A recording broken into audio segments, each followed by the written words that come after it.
எனக்கு ரொம்ப நாளா ஒரு டவுட்ரா. இந்த மோட்டிவேஷன் வீடியோஸ்லாம் பார்த்தா மோட்டிவேஷன் தான் ஆகணும். ஆனா எனக்கு ஏன் டிப்ரெஷன் ஆகுது? புரியல. இப்போ உனக்கு என்ன சொல்றது? இப்போ நம்ம நல்லா படிச்சோம், நல்ல வேலையில இருக்கிறோம், நல்லா சம்பாதிச்சுட்டு இருக்கிறோம், லவ் பண்ணோம், கல்யாணம் பண்ணிக்கிட்டோம், நமக்குன்னு ஒரு பாப்பா இருக்கு, நீ நாம் பாப்பா திட்டமிட்ட குடும்பம் திகட்டாத இன்பம், ஆஹா என்னடா வாழ்க்கை இதுன்னு சொல்லி சந்தோஷப்பட்டுட்டு இருக்கப்போ தப்பி தவிர இந்த இன்ஸ்டாகிராம் ரீல்ஸ் பக்கத்துல போயிட்டோம்னு வச்சுக்கோவேன்.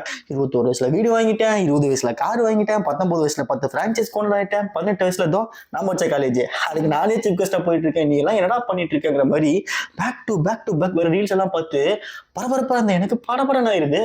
கொஞ்ச நேரத்துக்கு முன்னாடி தான் ஆஹா ஏன் வாழ்க்கைடா அப்படிங்கிற ஃபீல்ல இருந்து என்ன ஐயோ என்னடா வாழ்க்கை இது அப்படிங்கிற ஃபீலிங் கொண்டு போய் விட்டுறாங்க. இந்த மாதிரி மோட்டிவேஷன் ரீல்ஸ் எல்லாம் பார்த்து டிப்ரெஷன் ஆகுற இந்த வியாதி எனக்கு மட்டும்தான் இருக்கா இல்ல உனக்கும் இருக்கான்னு எனக்கு தெரிஞ்சாகணும்.